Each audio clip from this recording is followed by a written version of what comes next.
আজ আমরা বিশেষভাবে সৌভাগ্যবান এবং সম্মানিত যে বাংলাদেশের 3 বারের নির্বাচিত প্রধানমন্ত্রী বীর মুক্তিযোদ্ধা শহীদ রাষ্ট্রপতি জিয়াউর রহমানের স্ত্রী বেগম খালেদা জিয়া আজ এখানে আমাদের মধ্যে উপস্থিত আছেন।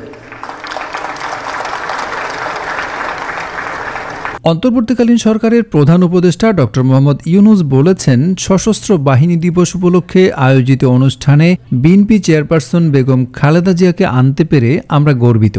বৃহস্পতিবার বিকেলে সেনাকুঞ্জের সংবর্ধনা অনুষ্ঠানে যোগ দিতে গিয়ে তিনি এসব কথা বলেন। ডক্টর মোহাম্মদ ইউনূস বলেন, শহীদ রাষ্ট্রপতি জিয়াউর রহমানের স্ত্রী বেগম খালেদা জিয়া এখানে এসেছেন। এক যুগ তিনি আসার সুযোগ পাননি। আমরা গর্বিত এই সুযোগ দিতে পেরে। দীর্ঘদিনের অসুস্থতা সত্ত্বেও বিশেষ দিনে সবার সঙ্গে শরিক হওয়ার জন্য আপনাকে আবারও ধন্যবাদ। আপনার আশু রোগ মুক্তি কামনা করছি। এর আগে বিকেল 3:45টার দিকে সেনাকুঞ্জে পৌঁছান বিএনপি চেয়ারপারসন বেগম খালেদা জিয়া। 2018 সালের পর এই প্রথম বিএনপি চেয়ারপারসন প্রকাশ্যে কোনো কর্মসূচিতে অংশগ্রহণ করলেন। এর আগে তিনি 2018 সালের 5 ফেব্রুয়ারি সবশেষ সিলেট সফর করেছেন।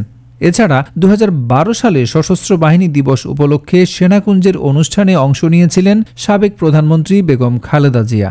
বিএনপি চেয়ারপারসনের প্রেস উইং কর্মকর্তা শামসুদ্দিন দিদার জানিয়েছেন, খালেদা জিয়ার সঙ্গে ছিলেন তার ছোট ছেলে প্রয়াত আরাফাত রহমান কোকোর স্ত্রী শর্মিলা রহমান সিঁথি।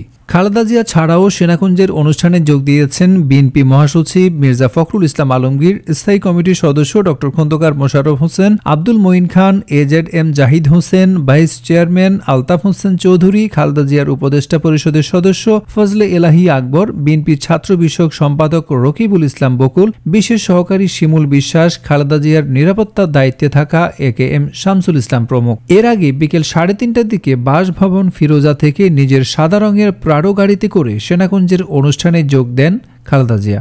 সেখানে গিয়ে হুইল চেয়ারে করে অনুষ্ঠানে অংশ নেন সাবেক এই প্রধানমন্ত্রী। 2010 সালের নভেম্বরে তৎকালীন বিরোধী দলীয় নেত্রী খালেদা জিয়াকে তার সেনানিবাসের বাড়ি থেকে উচ্ছেদ করা হয়। এরপর থেকে তিনি আর সেনানিবাসে যাননি।